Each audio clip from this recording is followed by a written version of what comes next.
نحمده ونستعينه ونستغفره ونؤمن به ونتوكل عليه ونعوذ بالله من شرور أنفسنا ومن سيئات أعمالنا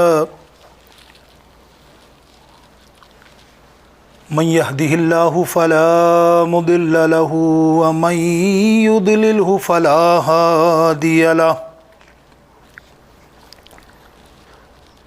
ونشهد أن لا إله إلا الله وحده لا شريك له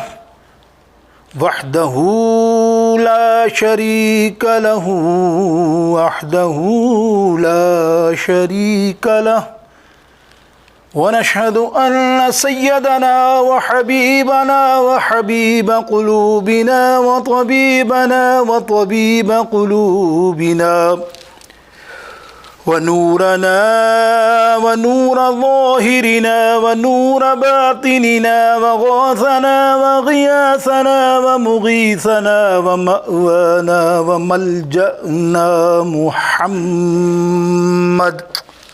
صلى الله تعالى عليك وسلم تسليما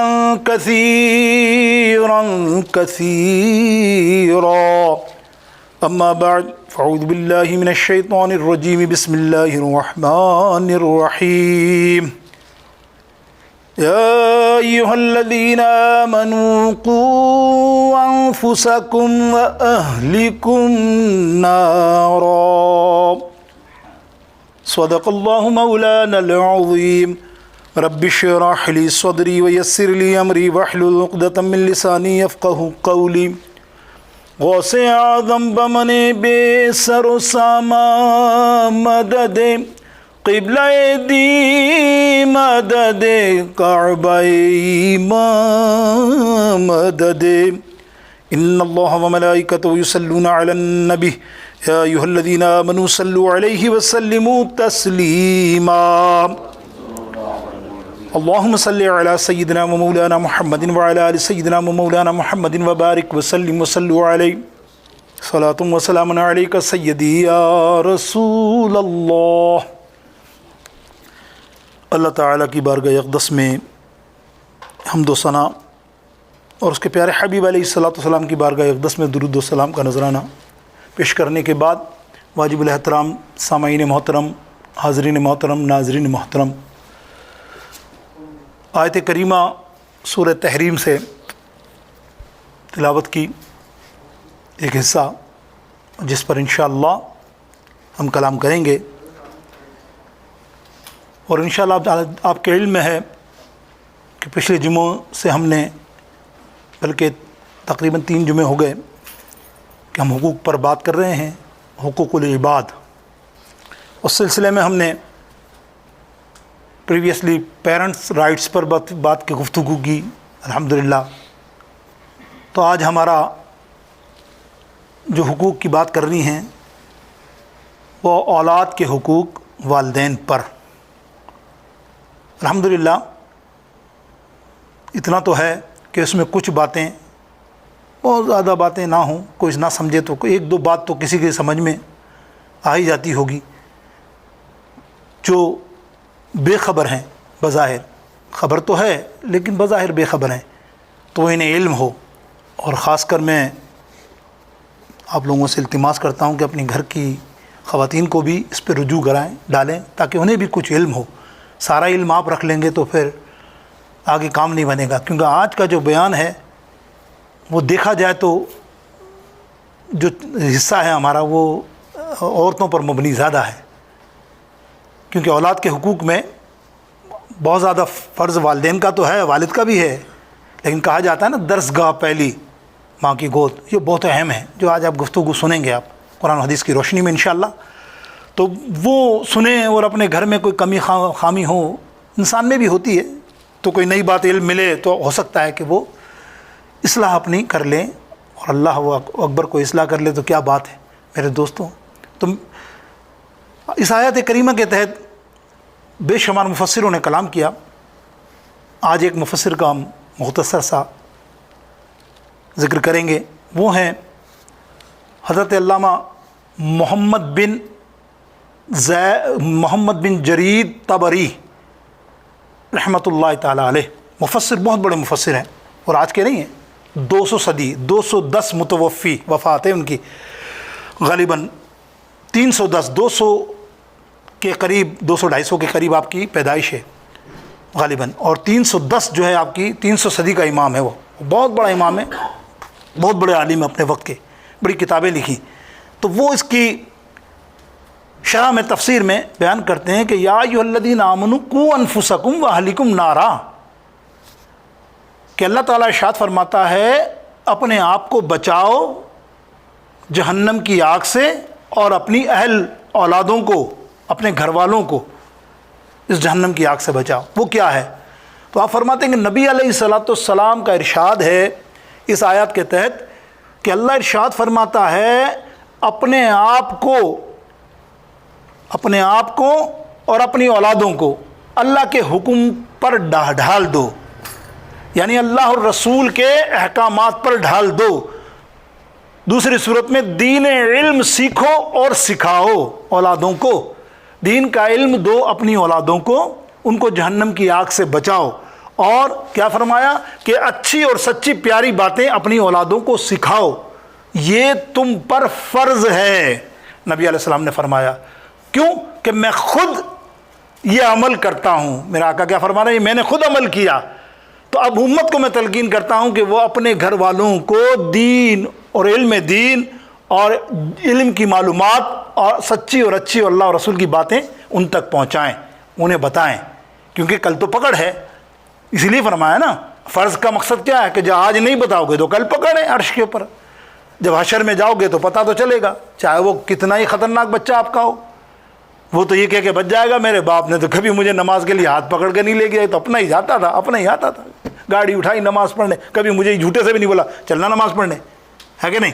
ایسے ماں باپ ہوتے ہیں، لیکن وہ اپنی انا میں کچھ شرم میں کچھ ایسا نہیں ہے. دین یہ نہیں کہتا. اللہ اکبر. تو مقصد یہ میرے دوستوں بزرگوں، یہ حقوق میں شامل ہے. اب سب سے حقوق تو بے شمار ہیں. مفسرین جو میں کلام کر رہے ہیں ہم آج اولاد کے حقوق ماں باپ پر بے شمار ہیں. اللہ اکبر. جتنا آپ نے پچھلا کلام سنا کہ اف نہ کرو تو جہنم، تو آپ یہ بھی تو سن لو کہ تمہارے اوپر کیا ہے معاملہ. یہ بھی سوچنا چاہیے کہ تو ہمارا کیا حقوق ہے. ماں باپ بنایا ہمیں اتنا عظمت والا، تو اب ہمارے پہ بھی اللہ نے پوچھنا ہے نا، ہر ایک کو پوچھنا ہے.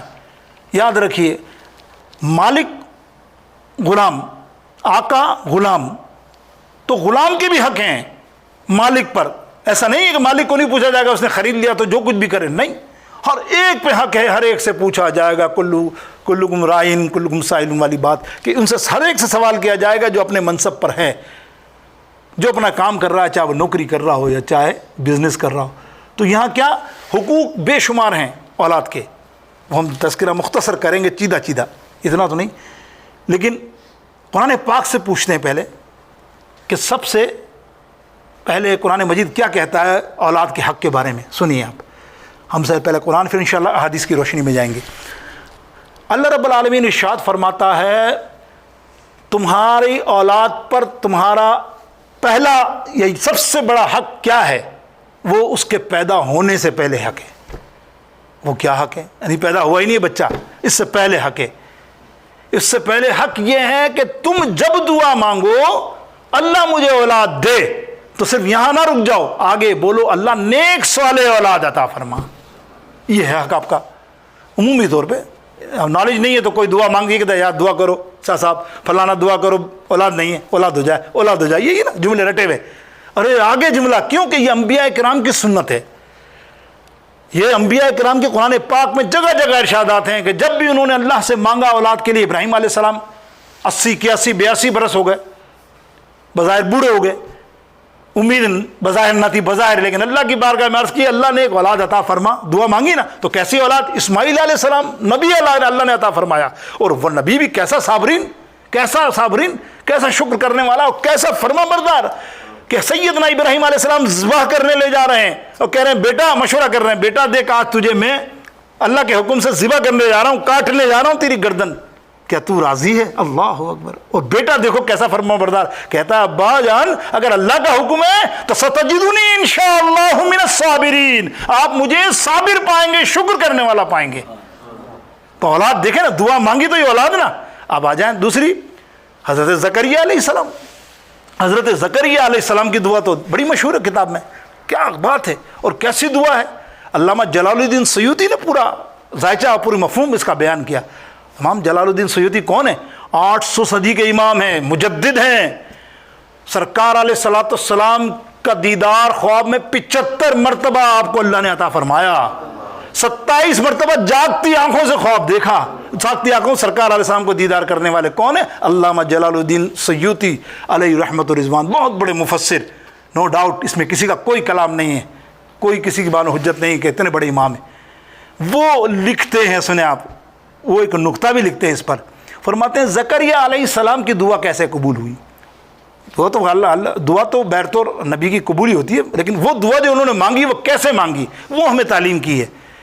امام فرماتے ہیں کہ آپ پرورش کرتے تھے، زیر پرورش گارجین تھے حضرت بی بی مریم رضی اللہ تعالیٰ عنہ سلم علیہ، کہ ان کے گارجین تھے. کیونکہ بچپن میں ان کی ماں نے جو دعا کی تھی کہ مسجد اقصیٰ کے لیے اور بیت المقدس کے لیے وقف کر دوں گی بیٹی، تو آپ خالو تھے تو آپ نے وہ ان کی تربیت میں لے لیا بچپن سے ہی. اور آپ امام تھے مسجد اقصیٰ کے، تو آپ جب نماز پڑھانے جاتے بیٹی کو ساتھ لے لیتے بی بی مریم کو، اور حجرے میں اپنے بند کر دیتے کہ میں نماز فارغ ہو کے آؤں گا اور پھر واپس ان کو اپنے گھر لے جاؤں گا. تو تالا لگا دیتے باہر. سنو، یہ قرآن کی تفسیر کر رہا ہوں، میں نہیں، شرح ہے قرآن کی. پورا آپ پڑھیں گے قرآن کی آیت کریمہ تو پوری یہی معاملہ ہے. تالا لگا لیتے.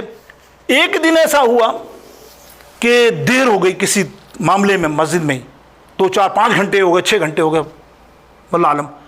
دیر ہوئی تو فکر ہوئی کہ وہ بچی اکیلی ہے، کھانا نہیں کھایا، بھوکی کیسے ہوگی. جلدی گئے، بہت دیر ہو چکی تھی. پہنچے تو دیکھا کہ اللہ اکبر، بچی کے پاس طرح طرح کے پھل پڑے ہیں. گرمی کے پھل نہیں، سردی کے پھل پڑے ہیں، یعنی بے موسمی پھل جس کو آپ کہتے ہیں نا، جس میں موسم میں نہیں، وہ آ رہے ہیں اتنے اعلیٰ. وہ بیٹی کو کہا میں نے تالا لگا کے گیا ہوں، کون ہے تجھے دینے والا، یہاں کیسے اندر آ گیا؟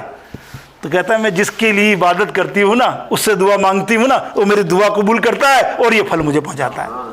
یعنی میں اللہ کی بارگاہ اقدس میں اللہ کی دعا کرتی ہوں، اللہ کی بارگاہ میں عبادت کرتی ہوں، اللہ سے دعا مانگتی ہوں، اللہ بھوک لگی، اللہ مجھے کھانا پہنچا دیتا ہے. اللہ اکبر. اسی وقت دیکھو مفسر فرماتے ہیں اسی وقت خیال آیا کہ آج میری 120 سال عمر، کہیں آتا ہے 82 85 81 سال عمر میری، اور حدیث کے الفاظ ہیں کہ میرے ہڈی ہیں، اور یہ مفسروں نے لکھا ہے کہ میں کمزور ہو چکا ہوں، میرے پاس اولاد نہیں ہے. کیا اچھا ہو کہ جو یہاں بیٹھ کر یہ دعا مانگتی ہے میں بھی یہاں بیٹھ کر دعا مانگوں.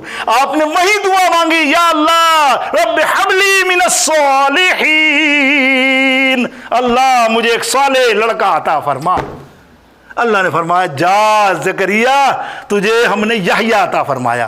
حضرت یحییٰ علیہ السلام انہیں عطا فرمایا. تو دیکھا مفسر نے کیا فرمایا کہ وسیلوں سے دور رہنے والوں، دیکھو یہ ہے وسیلہ. زکریا علیہ السلام کہیں اور بھی دعا مانگ سکتے تھے، ماں ان کی قبول ہوتی ہے، مسجد میں بھی مانگ لیتے، لیکن اسی وقت انہیں خیال ہے میں یہی دعا مانگوں گا. اور وہیں قرآن کی تفسیر میں ہے کہ آپ نے وہی دعا مانگی اور اللہ نے قبول کی. اس لیے کسی اللہ والے کی جگہ پر اس کے وسیلے سے دعا مانگنا اللہ جائز بھی ہے اور قبولیت کا شرف بھی حاصل ہوتی ہے. اگر تم دعا کسی اللہ کے ولی کے دربار میں جا کے مانگتے ہو تو وہ جگہ معتبر ہے، اس لیے کہ اللہ کا ولی سو رہا ہے، یہ ہمارا عقیدہ ہے. ارے اس کو اب نبی علیہ السلام کے دربار میں جا کے مانگنا تو پھر کتنا افضل ہو کہ آپ اس نبی علیہ السلام کے دربار میں مانگ رہے ہو جہاں فرشتے رات دن اللہ اکبر گردش میں رہتے ہیں، درود و سلام پڑھتے رہتے ہیں. کیا تم دعا مانگو گے وہ آمین نہیں کہیں گے؟ انشاءاللہ میرے دوستو اللہ قبول نہیں کرے گا. تو یہ وسیلہ، اور بغیر وسیلہ کا ذکر آ گیا تو 2 پوائنٹ اور سن لیجئے. وسیلے کے ہمارے گزارا بھی تو نہیں نا. اب کس کا گزارا ہے؟ یہ محشر کس کے لیے سجایا جا رہا ہے؟ کوئی مجھے بتائے نا، اللہ فیصلہ فرما دے. بھائی محشر وشر کچھ نہیں، چلو تم اللہ کو معلوم، اللہ رب العالمین علم رکھنے والا، اللہ کو تو معلوم ہے نا کہ یہ میں فلاں چل بھائی تیرا یہ رزلٹ ہے، جانا بھائی جیسے ایگزام میں ہوتا، یہاں کیا لینے آئے اوپر حشر میں. یہ کیوں محفل سجائی جا رہی ہے؟ حشر کا معاملہ کیوں سجایا جا رہا ہے؟ اس لیے کہ وہاں شان محبوبی دکھائی جانی ہے کہ بغیر میرے محبوب علیہ السلام کی سفارش کے، شفاعت کے، کوئی جنت میں داخل نہیں ہو سکتا. تو یہ وسیلہ آیا نا. جب وسیلہ تو یہی ہے نا کہ نبی کے وسیلے سے ہمیں سب کچھ مغفرت بھی ملے، جہنم سے ہماری آزادی اور جنت ملے. تو کسی نے خوب کہا کہ میرے پاس کچھ بھی نہ تھا روز محشر کس کے پاس کیا ہے؟ کس کو مان ہے کہ میں حشر میں جاؤں گا تو میں ایسا ہوں گا؟ کوئی مان نہیں ہے، بس کوئی مان نہیں کہ میرے پاس کچھ بھی نہ تھا روز محشر، ارے نبی کا وسیلہ ہی کام آ گیا ہے، نبی کا وسیلہ ہی کام آ گیا۔ اور اس سے آگے یہ ہو کہ تم اتنے کمال کے محبت کرنے والے ہو آقا علیہ السلام سے کہ اللہ کے رسول تو جانتے ہیں سب، وہ تمہیں دور سے دیکھیں تو کیا ہو کہ اللہ اکبر، کہ مزہ تب ہے سرکار محشر میں کہہ دے، مزہ تب ہے سرکار محشر میں کہہ دے، وہ دیکھو ہمارا غلام آ رہا ہے، وہ دیکھو ہمارا غلام آ رہا۔ آمین اللہم آمین۔ اللہ تعالی ہم سب کے ساتھ ایسا ہی فرمائے۔ ہماری امید ہے میرے آقا عالم مولا سرکار مدینہ صلی اللہ علیہ وسلم کی شفاعت پر، ان کے وسیلے پر۔ تو میرے دوست بزرگوں آگے آئیے، یہ میں نے قرآن مجید فرقان حمید سے کچھ نوادر آپ کے سامنے پیش کیے کہ کس طرح پہلی اور اس طرح دعا مانگنی چاہیے۔ میرے دوستوں آگے آئیے، اللہ کے حبیب علیہ السلام فرماتے ہیں، اللہ کے حبیب علیہ السلام فرماتے ہیں کہ انسان جب کسی چیز کو چنتا ہے، انتخاب کرتا ہے کسی عورت کا، جب عورت کا انتخاب یعنی اولاد کے لیے سب سے پہلے عورت کا انتخاب کرنا پڑے گا نا، شادی کرنی پڑے گی تبھی تو اولاد ہوگی نا، تو سب سے پہلا آپ فرماتے ہیں کہ وہ انتخاب کرتا ہے عورت کا۔ تو میرے نبی علیہ السلام نے متفقہ علیہ حدیث ہے، 4 چیزوں کو دیکھتا ہے۔ آپ اور ہم سب آرام سے غور سے سنیں، انشاءاللہ عزوجل چاروں میں سے کوئی نہ کوئی تو کسی میں شامل ہوگا، اور میں کہتا ہوں کہ تینوں میں تو 110% ہم سب شامل ہیں، 1% کو چھوڑ دیں، لیکن 4 نکات سرکار نے بیان فرمائے کہ 4 چیزیں ایسی ہیں کہ بندہ کسی لڑکی کو پسند کرتا ہے، یہ سمجھ لیں آپ، کسی عورت کو پسند کرتا ہے۔ پہلا، اس کے مال، ٹھیک ہے، مالدار ہونے چاہیے، فی مالہ یا لی مالہ، اس کا مالدار عورت کو دیکھتے ہیں کہ مال ہونا چاہیے، بظاہر ہر ایک نہیں، میں ایک نقطہ بیان کروں۔ دوسرا، جمال، حسن، لڑکی حسین ہونے چاہیے، اگر باپ نہیں بولتا تو اس کی ماں بولتی ہے، ماں نہیں بولتا تو بیٹا بولتا ہے کہ مجھے تو حسین لڑکی چاہیے، حسین، ٹھیک ہے۔ نمبر 2، نمبر 3 اس کا کرائٹیریا کیا ہوتا ہے؟ اعلیٰ نسب، خاندان، یہ آپ دیکھتے ہیں نا، بالکل دیکھتے ہیں کہ خاندان اچھا ہونا چاہیے، خاندان اچھا، تو یہ 3 چیزیں تو پکی ہے نا، ان 3 چیزوں میں کسی کا اختلاف تو کوئی نہیں۔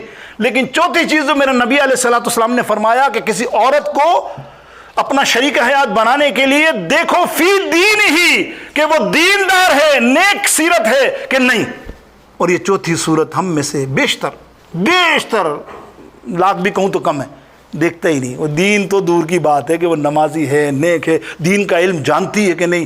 دین کے علم سے مراد مفسرین نے فرمایا کہ عالمہ نہیں ہو، بھلے عالمہ ہو تو کیا بات ہے، عالمہ نہ ہو، لیکن فرض العلوم، اتنا علم جو زندگی میں گزارنے کے لیے اسلام نے دیا وہ ہمیں معلوم ہونا چاہیے، کیسے نماز، کیسے وضو، کیسے طہارت، یہ معاملات وہ جاننے والی عورت۔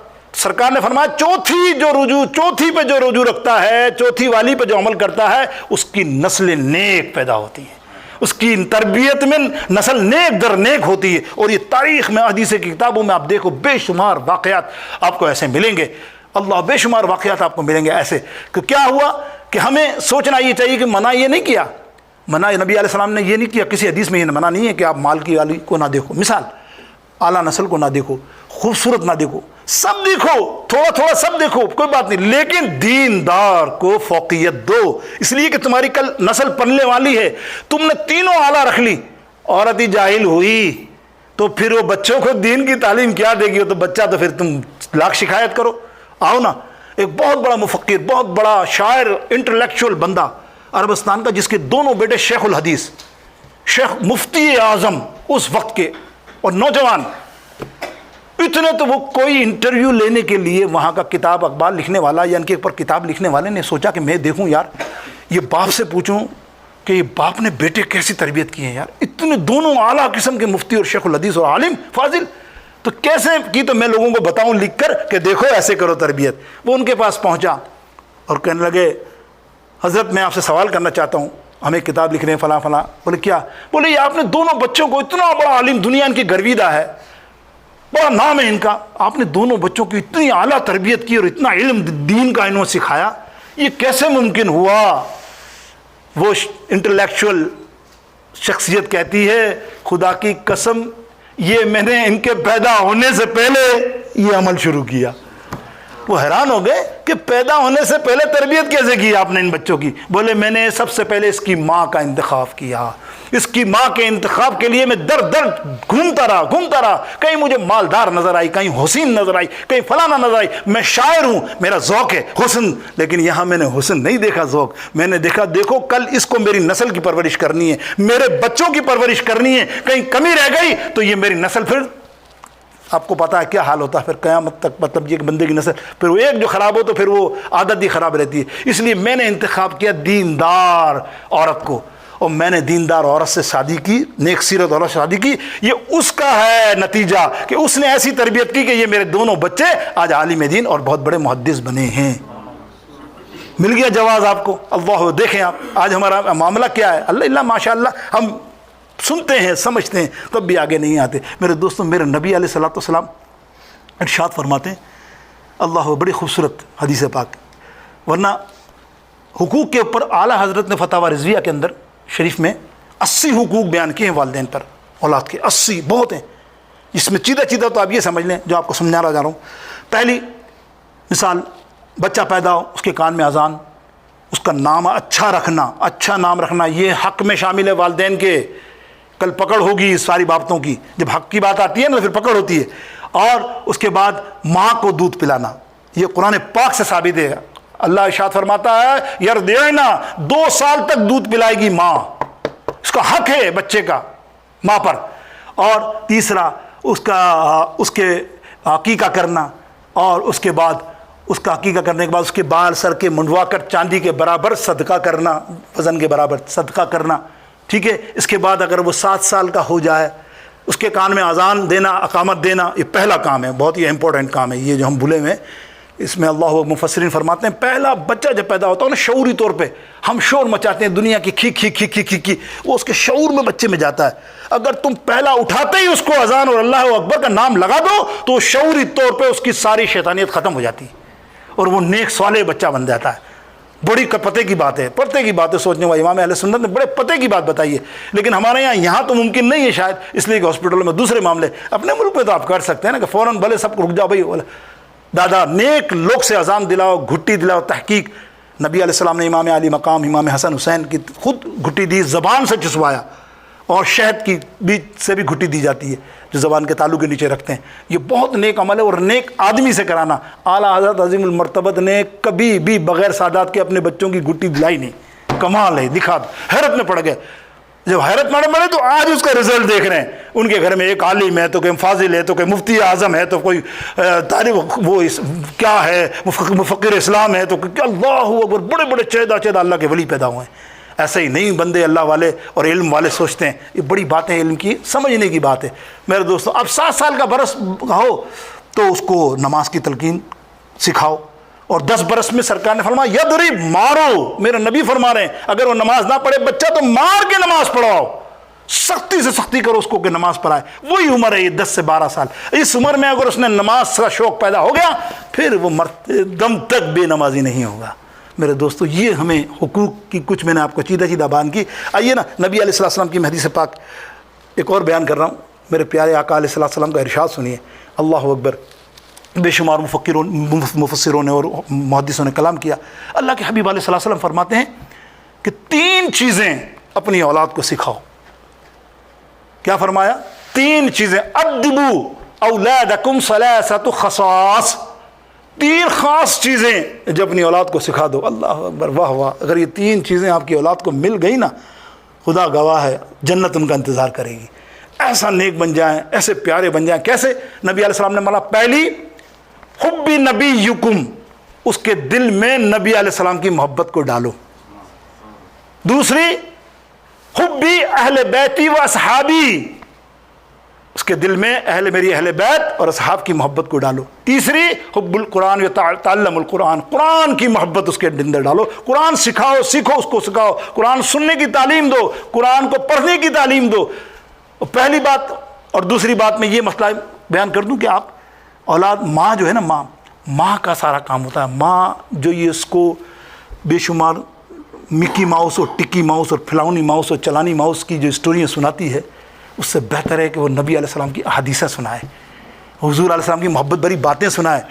یاد رکھو، صحابہ اکرام اہل بیت کی باتیں اسے پتہ ہے، تو بچپن میں جو بات اس کو ڈیولپ کرے گی نا، وہ اینڈ تک نہیں جائے گی، وہ پکا پکا پکا انشاءاللہ عز و جل حب نبی میں سرشار ہوگا، حب اہل بیت اور حب صحابہ میں سرشار ہوگا۔ اس لیے کہ آج یہ حال دیکھ رہے ہیں، وجہ یہی ہے کہ لا علمی کی وجہ سے، جہالت کی وجہ سے آج تبرہ کرتے ہیں، الٹی سیدھی باتیں صحابہ کے لیے کرتے ہیں۔ یہ وہی لوگ ہیں جن کے پیرنٹس جو ہے نا توجہ نہیں دیتے، لیکن ان کی پکڑ ضرور ہوگی، یاد رکھیے حشر میں اللہ نہیں چھوڑے گا۔ اللہ نے جب بتا دیا آپ کو کہ تیرے لیے ہم نے تیرے لیے آنکھ سے بچا، تو اس کا مقصد کیا ہے کہ تو بچے گا کیا؟ تو اپنی اولاد کو نہ سکھائے گا۔ تو اب دیکھیے ماں کا فرض کیا آ رہا ہے اس ضمن میں، کہ آپ دیکھیں کہ اللہ تاریخ گواہ ہے، جتنے ولی اللہ ہیں نا، اللہ ان کے پیچھے اللہ کے ولی عالم بھی ہیں، محدث بھی ہیں، فاضل بھی ہیں نا۔ آپ غوث اعظم کو کیا سمجھ رہے ہیں؟ سبحان اللہ، غوث اعظم کے پیچھے ام الخیر علیہ رضی اللہ تعالیٰ عنہ رحمۃ اللہ تعالیٰ علیہ ایسی ماں موجود ہے۔ آپ چلے جاؤ، خواجہ غریب نواز ماہ نور رحمۃ اللہ تعالیٰ علیہ جیسی ماں موجود ہے، جس نے تربیت کی تو غریب نواز بنے۔ ارے کسی نے ماں راستی رحمۃ اللہ تعالیٰ علیہ جیسی ماں، جس نے بابا فرید شکر گنج جیسا بچے کو کیسا نور، نماز کی تلقین کی۔ بہت بڑا واقعہ ہے ان کا، تو بہت بڑا واقعہ ہے کہ نماز نہیں پڑھتے تو نماز کی تلقین کی، تو آج کیا بابا فرید شکر گنج اونچا اولیاء کرم۔ اس سے آگے جائیں تب تابعین میں، آئیے صحابہ میں دیکھتے ہیں۔ آج ایک ذکر کریں ایک صحابیہ کا، اللہ، اور ایک ان کے بچوں کا۔ آہا، یہ میں عمومی طور پہ لیتا ہوں 2-3 پوائنٹ آپ کو تعارف کرانے کے لیے۔ آج آپ تعارف کرا رہا ہوں میں ایک ماں بیٹے کا، سنیں آپ، اللہ اکبر۔ تاریخ میں دیکھو ماں نے کیسی تربیت کی بیٹے کی، اور ماں بھی کیسی۔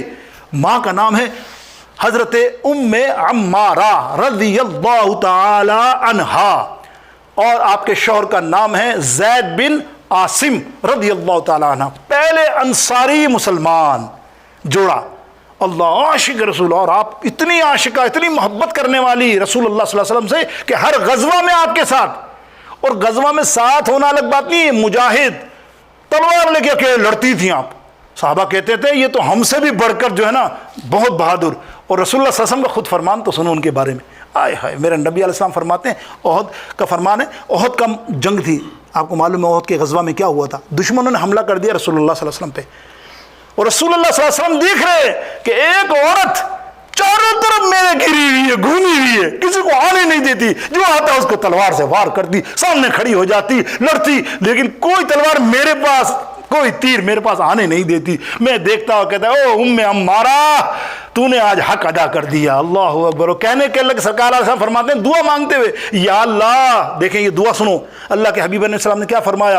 ابن طبقات ابن سعد کے اندر فرماتے ہیں، یہ نقل کرتے ہیں یہ حدیث، کہ سرکار نے علیہ السلام نے ہاتھ اٹھایا، فرمانا اے اللہ، اس میری عمارہ کو جنت میں بھی میرا ساتھ رکھنا۔ اللہ، اس قدر، اور آخر تک لڑتی رہی ہیں۔ ایسا نہیں ہے ان کا بیٹا، بلکہ 2 بیٹے، دونوں مجاہد اور دونوں خوبصورت بہادر جرنیل، ایک ہیں عبداللہ بن زید رضی اللہ تعالیٰ، بہت مشہور صحابی، اور ایک ہیں حبیب بن زید رضی اللہ تعالیٰ عنہ۔ دیکھیں تربیت، ماں کی تربیت دیکھیں، ماں نے کیسا حب نبیکم والی مثال دے رہا ہوں میں آپ کو، کہ نبی کا عشق اولاد میں ڈالو تو پھر یہ ایسے حبیب بن زید بنتے ہیں۔ بہت بہادر تھے، اور سفیر مصطفیٰ بھی کہلاتے ہیں آپ، حضور کی باتیں دوسرے جگہوں کو پہنچانے والے۔ تو ایک دفعہ ایسا ہوا کہ آپ کی جگہ نکلے تو مسلمہ بن کذاب ملعون، آپ کو معلوم ہے گستاخ رسول، اس نے جو نبوت کا دعویٰ کیا تھا، اس نے ان کو دھوکے سے گرفتار کر لیا، گرفتار کر کے لے گیا، اور وہاں جا کر اس نے دیکھا تو کہا، او زید کے بیٹے حبیب، تو اتنا خوبصورت ہے، اور میں جانتا ہوں کہ تو بہت بہادر ہے، تو بڑا پیارا ہے مسلمانوں میں تجھے ماروں گا نہیں، چاہوں تو تیری گردن اڑا دوں، لیکن آج میں تجھے دیکھیں ماں کی تربیت، سوچے غور سے غور کرنا، میں چاہتا ہوں کہ تو خالی مجھے کہہ دے کہ میں اللہ کا رسول ہوں۔ نعوذ باللہ ثم نعوذ باللہ۔ کیا کہتا ہے مسلمہ بن کذاب کہتا ہے کہ مجھے تو کہہ دے کہ میں اللہ کا رسول ہوں۔ آپ نے گردن اٹھائی اور کہا، او کذاب، جھوٹے، تو چاہتا ہے میں تجھے استغفر اللہ کہنے لگے، میں محمد الرسول اللہ، میں آقا کا غلام ہوں، میرے نبی علیہ الصلوۃ والسلام اللہ کے آخری نبی ہیں، وہی نبی ہیں، تو جھوٹا ہے، تو جھوٹا ہے، تو جھوٹا ہے۔ اس نے آپ کے ہاتھ کاٹا، ہاتھ کاٹ کر کہتا ہے اب بول دے تو چھوڑ دوں گا، ابھی ہاتھ ہی کاٹا ہے۔ اس نے کہا تو ہاتھ کاٹ رہا ہے، میرے جسم کے انگ انگ کر دے۔ دیکھو یہ ماں بول رہی ہے، تربیت بول رہی، میرے جسم کے انگ انگ کے ٹکڑے کر دے، خدا کی قسم میرے جسم کے ٹکڑوں سے یہی آواز آئے گی، فدا کا یا رسول اللہ، فدا کا یا رسول اللہ، فدا کا یا رسول اللہ، میری جان لے لے، لیکن محمد الرسول اللہ، محمد اللہ کے رسول ہیں صلی اللہ تعالی علیہ وسلم۔ اس نے بدبخت نے، ملعون نے سارے جسم کے ٹکڑے کیے، ہاتھ، دونوں ٹانگیں، زبان، ناک، کان، ہر عضو کو کاٹ دیا ان کے، حتیٰ کہ آپ کی کھال تک نکال لی جسم سے۔ اللہ اکبر۔ مفسرین فرماتے ہیں جسم کا ہر انگ، امام اہل سنت کہتے ہیں نا کہ کیا بات ہے، کیا بات ہے۔ حبیب بن زید رضی اللہ تعالیٰ عنہ کی ماں کی تربیت دیکھو کیسی ہے کہ جسم کیا کہہ رہا ہے، جسم بھی یہی کہہ رہا ہوگا اس وقت اس شہید کا کہ تیرے نہ کروں تیرے نام پہ جاں فدا، نہ بس ایک جان دو جہاں فدا، دو جہاں سے بھی نہیں جی بھرا، کروں کیا کروڑوں جہاں نہیں، بولو صلو علیہ وآلہ صلو۔ آگے تو سنو ماں کی بات، وہ تو ماشاء اللہ دیکھیں نا، وہ تو صحابی تھے، کیا بات ہمیں سکھایا۔ آج ہم اپنے بھی تو عشق رسول کو دیکھیں نا، ہم اپنے حب نبی کو تو دیکھیں، حب نبیکم، نبی کی ذات سے محبت کرو، ٹوٹ کے محبت کرو، اپنی جان و مال سب سے۔ اب دیکھیے ماں تک اتنا پہنچی، اور ماں کو کہا ابو عمارہ بہت برا ہوا۔ بولے کیا ہوا؟ بولے تیرے بیٹے کے ساتھ مسلمہ نے جو حرکت کی، کام کیا نا، جیسا ہوتا ہم تو بیان کرنے والا، اس نے یوں کاٹے یوں کاٹے یوں کاٹے، ٹوٹے کیے جسم کے، یہ کہ کھال بھی نکال لی۔ تو ان کی والدہ حضرت ابو عمارہ کہتی ہیں واقعی تو یہ کہتا صحیح کہ اس نے نبی کے نام پہ اپنی جان قربان کی؟ تو کہنے لگی لِهَذَا الْيَوْمِ أَرْضَى، لِهَذَا الْيَوْمِ أَرْضَى أَرْضَتَهُ، یہی تو دن تھا جس کے لیے میں نے اسے پیدا کیا۔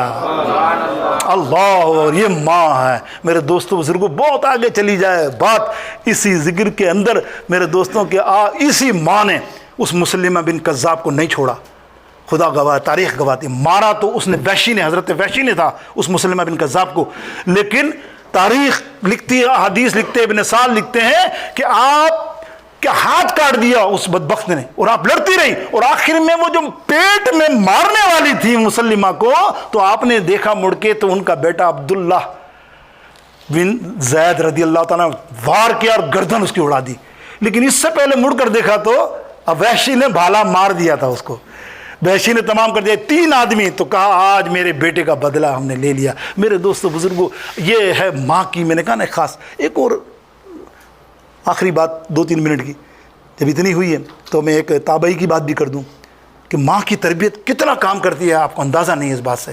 حضرت ابی بن عبد الرحمن تابعی مدینہ شریف میں آپ تھے، ایک بہت بڑے محدث کے والد ہیں، بہت بڑے محدث کے والد، وہ محدث حضرت ربیعہ رضی اللہ تعالیٰ عنہ جو امام مالک کے استاد ہیں۔ اب آپ سمجھ جائیں کس قدر مدینہ پاک میں درس حدیث دیتے تھے، نوجوان تھے۔ ایک دن جہاد میں جانے لگے، اور ماں کے پیٹ میں حضرت ربیعہ تھے بطن میں، تو اپنی بیوی سے کہا کہ میں جا رہا ہوں جہاد پہ، اور یہ لے میری امانت، یہ تیرا نفقہ، نفقہ گزارے کا، اور یہ 40,000 دینار اپنے پاس رکھ لے، میں آؤں گا تو یہ امانت میں تجھ سے واپس لوں گا، یہ میری امانت ہے۔ چلے گئے مختصر غزوہ میں۔ اور غزوہ میں کیا ہوا کہ کتابوں میں نہیں آتا، نہ پڑھا میں نے، کسی اور نے پڑھا ہو تو بھلے بتا دے، نہیں ہوا معاملہ۔ 27 برس تک روپوش رہے، کہاں گرفتار ہو گئے، کسی نے لکھا بیر ترکین کیا ہوا واقعہ۔ 27 برس کے بعد آئے تو وہ بچہ جو ہے نا جوان ہو گیا نا، حضرت ربیعہ، اور کیا جوان، وقت کا بہت بڑا محدث جو مدینے کے اندر درس دے، اور امام مالک 2 زانو ہو کے ان کا درس سنے شاگردی میں، تو کتنے علماء ہوں گے، کیا دور تھا میرے دوستو بزرگوں، کیا معاملہ ہوگا، اس قدر پائے کہ محدث۔ اور ماں نے پھر کیا کیا پتہ، ماں نے کوئی مدینہ شریف میں تعلیم نہیں دلائی، جہاں دنیا کے کسی ملک میں سنا ان کو وہاں بھیجا دین کے علم کے لیے، قربانی دے کے، کئی سالوں تک گئے ہر ملک میں، اور علم حاصل کر کے جب یہاں آئے تو ہیرا بنے مدینہ پاک میں۔ اب دیکھیے ہوا کیا، جب یہ واپس آئے 27-28 برس کے بعد تو جیسے ہی گھر میں گھسنے لگے تو اتفاق سے امام مالک نوجوان تھے اور یہ بھی نوجوان تھے، دونوں گھر سے نکلے دروازے سے، دونوں کا ٹکرا ہوا باپ کا. باپ اندر گھسنے لگا تو کہہ رہے ہیں او بھائی کہاں جا رہے ہو بابا؟ وہ کہاں پہچانیں گے 27-28 برس کے بابا تو بوڑھا داڑھی یہ معاملہ دوسرا. ورنہ انہوں نے دیکھا حضرت ربیعہ نے، بولے کہاں جا رہے ہو؟ بولے بھائی میرا گھر ہے. بابا کہہ رہے ہیں عبد الرحمن میرا گھر ہے، اور حضرت ربیعہ بن عبد الرحمن کہہ رہے ہیں تیرا گھر تمہارا گھر ہے؟ یہ میرا گھر ہے. ابھی حجت ہو رہی ہے کہ اتنی میں ماں نے دیکھ لیا ان کو، اور ماں نے کہا بیٹا یہ تیرا باپ ہے. اللہ اکبر، گلے ملے، بیعت المختصر گلے ملے بولے، اور کہنے لگے کہ ابا جی ہم دونوں کا بھی جانا ایک درس کے اندر بہت ضروری ہے، ہم ابھی آتے ہیں پھر آپ سے ملاقات کرتے ہیں. ابا نے کہا جاؤ، اور اندر گئے، کھانا وانا کھایا، جو بھی معاملات کیے. تو پھر پوچھنے لگے بیگم سے کہ وہ میرے 40,000 دینار تو تم نے سنبھال کے رکھے ہے نا، انسان ہے نا بھائی، تمہارا بھی یہی معاملہ، تم بھی شوہر ہو، اگر کسی کو رکھواتے ہو تو پہلی فکر ہوتی ہے بھائی بیوی خرچ نہ کر دے. تم 10 سال کے بعد یا 5 سال بعد بھی اگر انڈیا جاؤ یا کوئی ایسا معاملہ تو بھائی تو نے رکھے ہیں نا، تو وہ اس سے حساب لیتے ہو. حساب تو ایک آنے پائی کا نا. تو بیوی کہنے لگی میں دے دوں گی حساب، چھوڑو ابھی آرام کرو، آئے ہو تھک کے، صبح دیکھیں گے. اب سو گئے. صبح فجر کی نماز، سنو، صبح فجر کی نماز پڑھنے نکلے. فجر کی نماز ادا کی مسجد نبوی میں. ادا کرنے کے بعد سب لوگ باہر نکلتے ہیں نا نماز پڑھ کے، بھائی آپ لوگ بھی باہر ہی نکلتے ہیں نا. باہر نکلے تو دیکھا ہزاروں کئی سو لوگ دوڑتے دوڑتے آ رہے ہیں مسجد کی طرف. یہ حیران رہ گئے بھائی لوگ باہر نکل رہے ہیں، اندر آ رہے ہیں اور میں اکیلا ہی باہر جا رہا ہوں. اور ایک کو پکڑاؤ، بھائی تم کدھر جا رہے ہو؟ اندر مسجد میں نماز ختم ہو چکی ہے، تم کس لیے؟ بولے آپ کو نہیں معلوم؟ ارے ہمارے حضرت کا درس ہے آج، شیخ الحدیث بہت بڑے عالم کا درس ہے، نوجوان عالم بہت بڑے، تعارف کیا. بولا اچھا. بولے ان کے درس کے لیے کئی گاؤں سے آس پاس کے علاقے سے لوگ آتے ہیں فجر کے بعد، اتنا رش ہوتا ہے. تو اس نے کہا یار میں بھی تو دیکھوں اس عالم کو، میں بھی تو دیکھوں نا اس عالم کو کون ہے. آپ بھی اندر چلے گئے. اے ہے جب سامنے دیکھا تو ان کا بیٹا ہی درس دے رہا تھا، وہی شیخ الحدیث تھا. خوش ہو گئے، اور خوش ہو گئے گھر آئے، کہنے لگے میری نیک بخت، تو نے تو کمال کر دیا، تو نے تو کمال کر دیا، تیرا بیٹا یہ ہے، مجھے فخر ہے. تو بیوی کہتی ہے وہ 40,000 دینار کا حساب تو پوچھ لو. تو کہتے اچھا بتا. بولے یہ دیکھ یہ جو میں نے بنایا ہے نا عالم دین، یہ میں نے شیخ الحدیث اس پہ خرچ کیے ہیں. کیا میں نے صحیح خرچ کیے؟ کہتے ہیں خدا کی قسم یہ تو 40,000 دینار تھے، تو 40 لاکھ دینار بھی خرچ کرتی نا اس سے بھی کم تھے اس کے لیے. اللہ تعالیٰ مجھے اور آپ سب کو دین علم سیکھنے نصیب فرمائے اور اس پر عمل کی توفیق عطا فرمائے. واخر دعوانا الحمدللہ.